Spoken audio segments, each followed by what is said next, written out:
What is up, people? So this video, I'm just going to be going through the setup process for the Nvidia Jetson Orin Nano.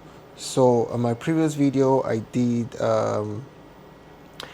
just a little bit of an introduction, and also just to check my inventory to see that I have everything uh, that I need for the setup. And as you can see here, let's have a look. So if you haven't seen that video, I think it's best you see that video, then come back. And so we checked for my what's the first thing. So this is the Nvidia Orin Jetson Orin Nano device. We checked for like my NVMe, also my storage. Oh wait, hold on, where's my where's my storage? Oh, here it is. Okay, so check for storage, NVMe, and I've got my display ports to HDMI, my mouse, my keyboard, and what else?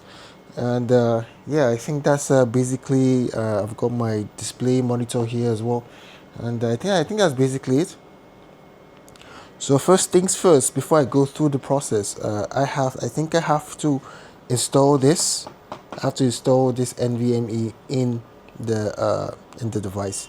So I'll be going through that now before I start with the initial guide. Like I've said before, this is not really important. I can actually do without this NVMe. What I'll prefer to use this, because remember I said because of the data transfer and how the storage is, and we have the lights. That's funny.